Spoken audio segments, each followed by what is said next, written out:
अब देखो इसमें हमें एग्जाम्पल क्वेश्चन नंबर 2 जो दिया वो ये कह रहा है कि सॉल्व करो उन प्रॉब्लम्स को जो एग्जाम्पल नंबर 1 में दिए हैं।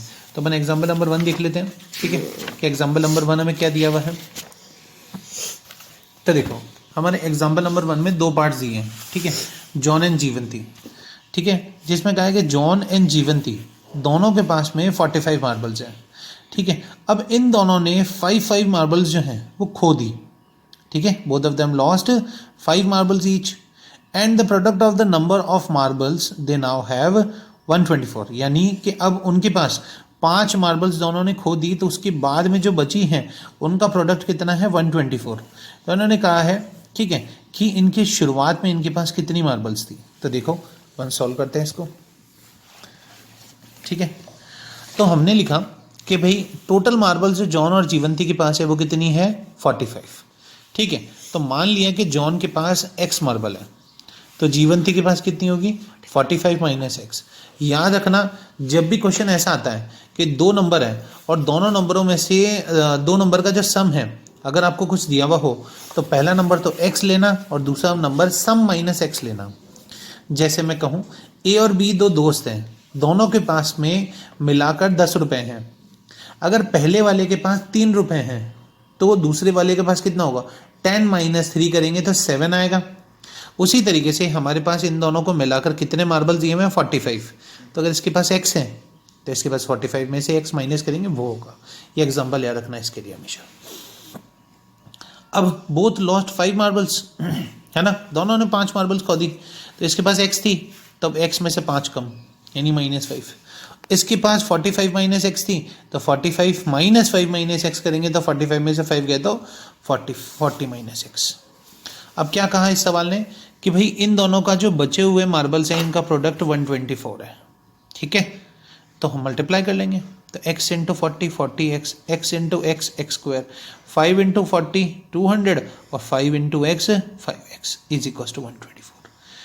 40 और 5 45x हो जाएंगे, एक्स स्क्वायर यहाँ नेगेटिव है नेगेटिव ही रहेगा और 200 जो है वो भी एज इट इज रहेगा 124 ऐसे। अब एक्स स्क्वायर कभी भी नेगेटिव नहीं रहना चाहिए, इसलिए हम सारी चीज़ों को उधर ले जाएंगे। तो एक्स स्क्वायर नेगेटिव इधर आए तो पॉजिटिव, प्लस है तो माइनस, माइनस है तो प्लस, और ये 124 एज इट इज, ठीक है।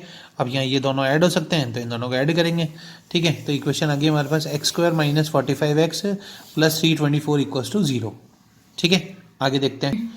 अब आगे की बात करें तो इक्वेशन है हमारे पास x square minus 45x plus 324 equals to 0। अब हम क्या करेंगे भाई a और c को मल्टीप्लाई करेंगे तो 324 ही आना है, तो हम 324 का क्या कर लेते हैं एलसीएम ले लेते हैं। 2 से 162, 2 से 81, 3 से 27, 3 से 9। अब मैंने यहाँ चेक किया तो इन सबको मल्टीप्लाई करने पे 36 आ रहा है, इधर करने पे 9 आ रहा है, दोनों को ऐड किया तो कितना आ रहा है 45 आ रहा है। तो 45 की जगह क्या आ जाएगा 36 एंड 9 आ जाएगा, ठीक है। इन दोनों में से कॉमन ले लेते हैं तो क्या कॉमन आएगा x का x स्क्वायर में डिवाइड दिया तो क्या बचा x का x कट गया तो कितना बचा 36। कॉपी पेस्ट कर दो, है ना, x से x गया कितना बचा -9। तो एक बचा x -9, एक बचा x -36, दोनों को इक्वल टू 0 रख देते हैं तो -9 इधर गया तो +9, -36 इधर गया तो +36, ठीक है। अब x की वैल्यू ये भी पॉजिटिव है ये भी पॉजिटिव है, जब भी क्वेश्चन में 2 वैल्यू पॉजिटिव आ जाए तो हमें इक्वेशन के हिसाब से चेक करना पड़ता है कि उन इक्वेशन में रखने पर ये गलत तो प्रूव नहीं हो रही है ना, ठीक है। तो भाई हमारी इक्वेशन क्या थी कि जॉन के पास x मार्बल होगा तो जीवंती के पास 45 माइनस एक्स। मान लेते हैं जॉन के पास 9 मार्बल है तो 45 में से 9 गए तो 36, तो ये तो बिल्कुल सही बैठ रहा है। मान लेते हैं कि इसके पास 36 है जॉन के पास, तो 45 माइनस 36 9, यानी कि दोनों आंसर ही सही हो सकते हैं। कंडीशन आएगी कभी कभी क्या है ना दोनों सही ना हो, लेकिन याद रखना ज़्यादातर उनके अंदर अगर दोनों पॉजिटिव आ जाएं तो आंसर सही हो जाते हैं, ठीक है।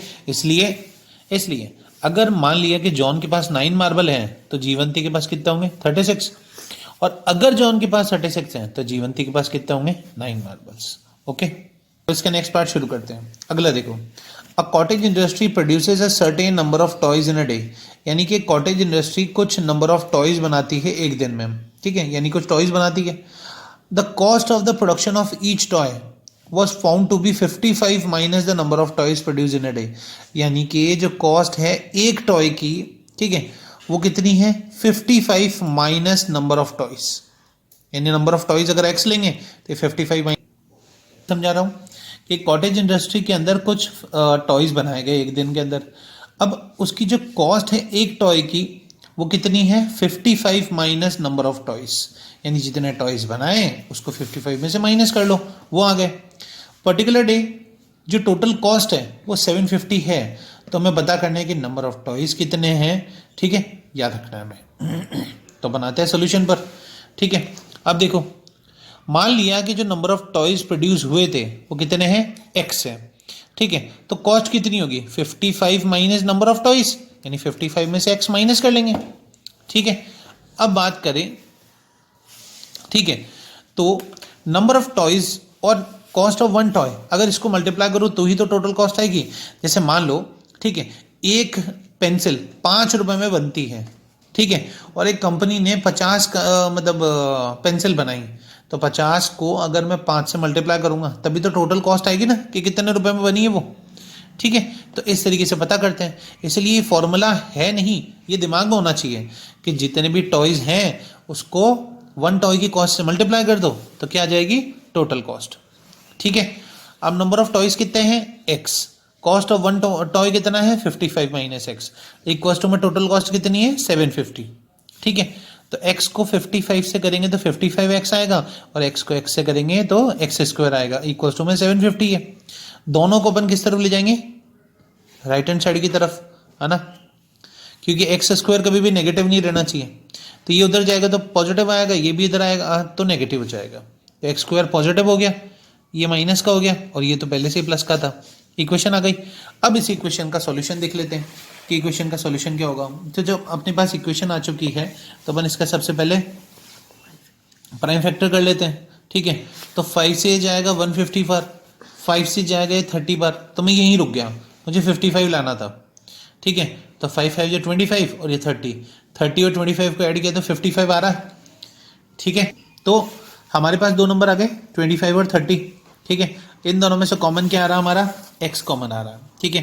इन दोनों में से हमने x कॉमन लिया तो x से स्क्वायर गया, क्या बचा x से x गया, क्या बचा 25, ठीक है।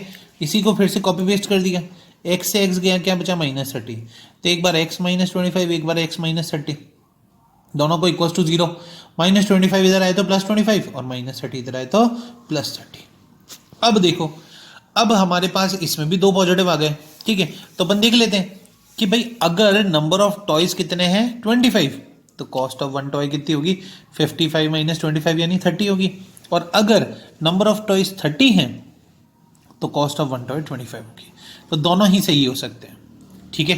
देखो अगला क्वेश्चन नंबर 3 ये कह रहा है कि find two numbers whose sum is 27 and the product is 182। देखो, तो अगर बात करें तो इसमें सम दिया हुआ हमें और प्रोडक्ट दिया हुआ है दो नंबर्स का, ठीक है, 182। तो अगर बात करें फर्स्ट नंबर कौन सा होगा तो वो x होगा और दूसरा नंबर कौन सा होगा 27 - x। ये वही क्वेश्चन हो गया जिसमें अभी मैंने पहले बोला था कि अगर दो नंबर का सम आपको दिया हुआ हो तो पहला नंबर x होगा और दूसरा वाला सम -x होगा। अब इन दोनों का प्रोडक्ट यानी मल्टीप्लीकेशन कितना दिया हुआ है 182, तो मल्टीप्लाई कर लेते हैं। तो x इंटू 27 करेंगे तो 27x और x इंटू x करेंगे तो x स्क्वायर, ठीक है, इक्वल टू 182। ये नेगेटिव में आ रहा है तो पॉजिटिव बनाने के लिए इधर ले जाएंगे, तो x स्क्वायर प्लस में आ जाएगा, 27 माइनस में आ जाएगा, इक्वल टू 182, ठीक है। अगर आप इसका एलसीएम करोगे, ठीक है, प्राइम फैक्टर्स करोगे 182 का, ठीक है, तो क्या आया 2 से करेंगे 182 को 91 बार, 7 से करेंगे 13 बार। अब यहाँ चेक करते हैं, ठीक है, 2 इंटू 7 करेंगे कितना आएगा 14, ठीक है। हमारा यहाँ आ रहा है 14 और यहाँ आ रहा है 13, 14 और 13 को ऐड करेंगे तो कितना आएगा 27, ठीक है। और हमें चाहिए भी क्या 27, तो हमारे दो नंबर्स कौन से हो गए 14 एंड 13। तो 27 की जगह जाएगा 14 एंड 13x, तो x square -13x -14x plus 182, दोनों में से कॉमन लेंगे x, तो x से स्क्वायर गया, क्या बचा x से x गया, क्या बचा 13, कॉपी पेस्ट किया यहाँ पर, x से x गया, क्या बचा -14, तो एक आ गया x -13 और एक आ गया x -14, दोनों को इक्वल टू 0 रख देंगे, ठीक है। तो -13 इधर आएगा तो +13 और -14 इधर आएगा तो +14। ठीक है, तो अब देखो अगर फर्स्ट नंबर बेटा हमारा 13 है तो सेकंड नंबर क्या होगा 14 होगा, दोनों प्लस में आए हैं। और अगर हमने दूसरा चांस यहाँ लिया है कि अगर फर्स्ट नंबर 14 है तो दूसरा नंबर क्या आएगा 13 आएगा। इस तरीके से इसके भी सॉल्यूशन हो जाएगा। ठीक है, अगले क्वेश्चन की बात करें तो इसने कहा है find the 2 consecutive positive integers sum of whose square is 365। अब मैंने पहले भी आप लोगों को कॉन्जिक्यूटिव नंबर का कराया हुआ है क्वेश्चन, जिसमें मैंने क्या बोला था कि हमेशा कॉन्जिक्यूटिव नंबर हमारे x और x+1 होंगे। अब इसने बोला है कि इनके स्क्वायर का सम, तो इसका भी स्क्वायर कर दो और इसका भी स्क्वायर कर दो, इन दोनों का सम कितना होगा 365। अब भाई यहां पर देखें तो ये तो x+1 का होल स्क्वायर है और हम जानते हैं कि जहां पर भी ये ऐड नहीं हो सकते और होल स्क्वायर आए तो a+b का होल स्क्वायर का फॉर्मूला लगेगा a² + 2ab+b²। तो ये x स्क्वायर तो एज इट इज रहेगा, इसको ब्रैकेट में ही सॉल्व करते हैं। तो x का square x² plus 2 into a की जगह x, b की जगह 1 प्लस b² यानी 1 का स्क्वायर। अब x² और x² कितने हो जाते हैं 2x²। 2 1 जा 2 इंटू x 2x, 1 का स्क्वायर 1। अब ये 365 इधर था, इसको इधर ले आए माइनस में, माइनस किया तो 364 आ गया। पूरे में से 2 कॉमन आ रहा है तो 2 से ये कटा x² बार, 2 से ये कट गया x बार और 2 से ये कितनी बार कट जाएगा 182 बार। ठीक है, अब ये 2 कहाँ गया तो ये 2 बेटा इस 0 के डिवाइड में चला जाता है और 0/2 कितना होता है 0/2 भी कितना होता है 0 ही होता है। ठीक है, तो 0/2 0 होता है, इसलिए यहाँ पर क्या आ जाएगा 0। ठीक है, ये में ध्यान देना है। तो हमारे पास इक्वेशन आ गई ये। अब अभी मैंने अभी पीछे 182 का ना मिडिल टर्म स्प्लिट किया था, जिसके अंदर बताया था कि 2 नंबर 13 और 14 में से 13 गए तो x आ रहा है तो हमारा नंबर मिल जाएगा 14 और 13। तो इन दोनों में से कॉमन लेंगे x, तो x से स्क्वायर गया x बचा और x से x गया 14 बचा। कॉपी पेस्ट करेंगे, x से x गया क्या बचा -13, तो यहाँ आ जाएगा x -13 और x+14। नेगेटिव इधर आएगा तो पॉजिटिव हो जाएगा, पॉजिटिव इधर आएगा तो नेगेटिव हो जाएगा और ये नेगेटिव है इसलिए लेंगे नहीं। ठीक है, क्योंकि नंबर हमारे नेगेटिव लेते नहीं अपन, क्योंकि इन दोनों का अगर सम होना चाहिए तो वो कितना आना चाहिए। ठीक है, स्क्वायर का सम हमारे पास वो आना चाहिए 365, तो अपन लेंगे नहीं इनको। तो हमारा पहला नंबर हो जाएगा 13 और दूसरा वाला नंबर x+1 यानी कि x 13 + 1 14 हो जाएगा। ये हमारे 2 कॉन्जिक्यूटिव नंबर। अगर हम -14 लेते, ठीक है, तो हमारा जो नंबर आता है वो x में +1 करने पर आता है, यानी 13 में +1 करते हैं। तो 13 में यानी कि अगर x हमारा -14 होता, ठीक है, तो x+1 कितना होता -14 + 1 यानी कि -13। तो दोनों नंबर हमारे नेगेटिव हो जाते हैं। ठीक है, तो ये भी बिल्कुल सही कहलाए जाते हैं, याद रखना। अगर अपन नेगेटिव लेते हैं, ठीक है, नेगेटिव लेते हैं तो भी सही हो जाता है ये। अगर x हमारा -14 होता तो x+1 कितना होता हमारा, ये हो जाता -14 + 1 यानी कि -13। अब जैसे कि अगर मैं कहूँ 13 का जो स्क्वायर है और 14 का स्क्वायर, इनको अगर ऐड करेंगे तो 365 ही आएगा। ठीक है, और अगर यहाँ पर -14 का स्क्वायर और -13 का स्क्वायर ऐड करेंगे तो भी 365 ही आएगा। इसलिए x की वैल्यू 13 भी हो सकती है और x+1 की वैल्यू 14 भी हो सकती है, और दूसरा x की वैल्यू -14 भी हो सकती है और x+1 की वैल्यू -13 भी हो सकती है। तो बोथ आर करेक्ट। अगर सॉल्यूशन वाइज देखें तो ये बिल्कुल करेक्ट हो जाता है, लेकिन आंसर के हिसाब से देखें ना तो ये वाला जो पार्ट है हमारा, ये वाला पार्ट, ठीक है, ये पूरा गलत हो जाएगा, ये पूरा गलत हो जाएगा। अब ये पूरा गलत क्यों होगा वो भी देख लेते हैं, क्योंकि हमें हमेशा सवाल के हिसाब से करना होता है। सवाल ने हमें क्या कहा था, सवाल ने हमें कहा था, ठीक है, कि फाइंड 2 कॉन्जिक्यूटिव पॉजिटिव इंटीजर्स। ठीक है, और हमारे पास ये पॉजिटिव नहीं है, नेगेटिव आ चुके हैं। ठीक है, तो नेगेटिव नंबर नहीं, हम हमेशा पॉजिटिव लेंगे। अगर सवाल में अगर ये बोलता फाइंड 2 कॉन्जिक्यूटिव इंटीजर्स तो ये भी सही होता और ये भी सही होता, लेकिन इसने बोला फाइंड 2 कॉन्जिक्यूटिव पॉजिटिव इंटीजर, इसलिए हमारे पास यही सही होंगे। तो मैंने ये भी बता दिया कि अगर सवाल ने ये कहा कि इंटीजर्स ओनली, देन ये भी सही हो जाएगा, और अगर पॉजिटिव इंटीजर कहता है तो आपका ये सही होगा। ठीक है, इसलिए हमारे आंसर क्या होंगे 13 एंड 14। -14 -13 यहाँ पर करेक्ट नहीं होंगे। ये देखते हैं, देखो अगला क्वेश्चन कह रहा है कि the altitude of a right angle triangle is 7 centimetre less than its base, hypotenuse is 13 centimetre, then find the other two sides. तो बहुत ही ईजी क्वेश्चन है कि इसने कहा है कि ये इसका एल्टीट्यूड, ये बेस और ये इसकी हाइपोटेन्यूज है। अब इसने कहा है कि जो एल्टीट्यूड है वो इसके बेस से 7 सेंटीमीटर कम है, तो बेस कितना है, तो मान लेते हैं कि बेस x होगा, तो एल्टीट्यूड बेस माइनस एक्स यानी x माइनस 7 हो जाएगा।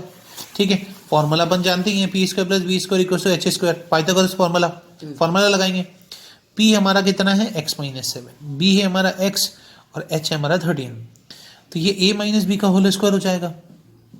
ठीक है, तो ये हो जाएगा a square minus 2 into a into b plus b square, और ये x square as it is आ जाएगा, और ये 13 का स्क्वायर 169। अब ये एक्स स्क्वायर और ये एक्स स्क्वायर अगर ऐड करेंगे तो 2x स्क्वायर हो जाएगा, 2 7 जा 14x और 7 का स्क्वायर 49, और ये 169 इधर ले आएंगे। ठीक है, इक्वेशन बनाने के लिए। अब जैसे ही ये 169 इधर आएगा, ठीक है, हम आगे कर लेते हैं, इन दोनों को ऐड सब्ट्रैक्ट करेंगे तो 120 आएगा। ठीक है, अब पूरे में से 2 कॉमन लिया तो क्या आ जाएगा, 2 कॉमन लिया तो एक्स स्क्वायर, ये 7 आ जाएगा, 2 7 जा 14 होता है, 2 से 12 6 बार यानी 60 आ जाएगा। अब डायरेक्ट 2 डिवाइड में चला जाएगा तो ये तो 0 हो जाएगा, ये 2 हमारा डिवाइड में जाएगा तो 0 हो जाएगा, बचे हमारे पास ये इक्वेशन। अब हम जानते हैं a इंटू सी करेंगे, a इंटू सी करेंगे तो कितना आएगा, 1 इंटू 60 यानी कि माइनस 60। ठीक है, देखो तो आगे कर लेते हैं, तो भाई हमारे पास आ गया a इंटू सी करने पर माइनस 60, तो हमें 2 नंबर ढूंढना है कि मल्टीप्लाई करने पर 60 आए और ऐड सब्ट्रैक्ट करने पर कितना आ जाए, 7 आए। ठीक है, तो हमारे पास 2 नंबर होता है, 12 5 जा 60। ठीक है, और 12 में से 5 गए तो कितना आते हैं, 7 आते हैं, तो हमारे पास नंबर मिल गए। बस फिर पुट कर देंगे, तो x square minus 12x plus 5x minus 60 equal to 0। 12 minus का लेंगे क्योंकि हमारे पास नंबर यहाँ माइनस का है, अगर ये प्लस का होता तो 12 प्लस का आता और 5 माइनस का आ जाता। दोनों में से कॉमन लेंगे तो यहाँ क्या बचा x, तो x से स्क्वायर गया, क्या बचा x, x से x गया, क्या बचा माइनस 12। कॉपी पेस्ट कर देंगे, x से x गया, क्या बचा प्लस 5, तो x प्लस 5 और x माइनस 12 आ गए। प्लस 5 है इधर आए तो माइनस 5, और माइनस 12 है तो इधर आए तो प्लस 12। ठीक है, तो हमारे पास दोनों नंबर आ गए। अब कभी भी किसी का बेस नेगेटिव नहीं होता, इसलिए आपका बेस ये नहीं ये होगा। ठीक है, तो ट्राइंगल के बेस हो गया हमारा 12, तो बेस अगर x है यानी 12 है तो एल्टीट्यूड x माइनस 7 दिया हुआ है, तो 12 माइनस 7 5 हो जाएगा। तो इसमें देखो, इसने बोला है कि कॉटेज इंडस्ट्री प्रोड्यूस करती है certain number of pottery articles in a day. It was observe that on a particular day the cost of production of each article was 3 more than twice the number of article produced on that day. If the total cost was 90, find the number of articles and cost of each article. तो बहुत ही simple सा question है, पहले वाले के जैसा ही है। तो हमने मान लिया कि नंबर ऑफ आर्टिकल्स कितनी है, x है। अब इसने बोला है कि कॉस्ट ऑफ 1 आर्टिकल जो है, ठीक है, वो twice of number of article plus 3 मोर। इसने बोला है 3 more than twice the number of article, 3 more than twice the number of article। तो 3 more बोले तो प्लस 3 करना है, twice the number of article बोले तो 2 into कर देना है, तो 2x प्लस 3 आ गए। अब मैंने ये पहले ही फॉर्मूला बता दिया था आपको कि नंबर ऑफ आर्टिकल को कॉस्ट ऑफ 1 आर्टिकल से मल्टीप्लाई करते हैं तो टोटल कॉस्ट आती है। 2x प्लस 3 को x से मल्टीप्लाई करेंगे तो 2x into x, 2x square, और 3 इंटू एक्स 3x प्लस 90 इधर आ गया तो माइनस 90। ठीक है, अब a इंटू सी करेंगे अपन। ठीक है, ये तो बिल्कुल सिंपल सा हो जाएगा, मैं भी करके देता हूँ। तो देखो इसका a इंटू सी करेंगे तो 2 इंटू 90 आया 180, 180 के फैक्टर करेंगे तो 2 से 90, 2 से 45, 3 से 15, यहाँ रुकते हैं। 2 2 4, 4 3 12, 12 में से 15 में से 12 गए तो हमारे 3 आ रहे हैं, बिल्कुल परफेक्ट। तो हम यही नंबर ले लेंगे 15 और 12। इन दोनों में से कुछ कॉमन नहीं आ रहा, ओनली x ही आ रहा है। ठीक है, तो x से स्क्वायर गया, क्या बचा 2x, x से x गया, क्या बचा 15। कॉपी पेस्ट करेंगे, 2x से इसको काटेंगे तो x से x गया और 2 से 12 जाएगा 6 बार, तो एक आ गया x माइनस 6, एक आ गया 2x प्लस 15। दोनों को इक्वल टू 0 रख देंगे। ठीक है, तो माइनस 6 इधर आएगा तो प्लस 6, और ये प्लस 15 इधर आएगा तो माइनस 15, 2 आएगा इसके डिवाइड में, तो x की वैल्यू माइनस 15/2 आ जाएगी। ठीक है, तो हम अभी भी यही ध्यान देंगे कि भैया आर्टिकल्स नंबर जो होते हैं वो कभी भी नेगेटिव नहीं हो सकते, इसलिए आर्टिकल नंबर ऑफ आर्टिकल कितने होंगे 6। इसने कॉस्ट ऑफ वन आर्टिकल भी पूछी है सवाल के अंदर, तो cost of one article 2x + 3 है, यानी 2 × 6 + 3, 2 6 12 + 3 15, तो नंबर ऑफ आर्टिकल 15 हो जाएंगे। इससे हमारी एक्सरसाइज कंप्लीट।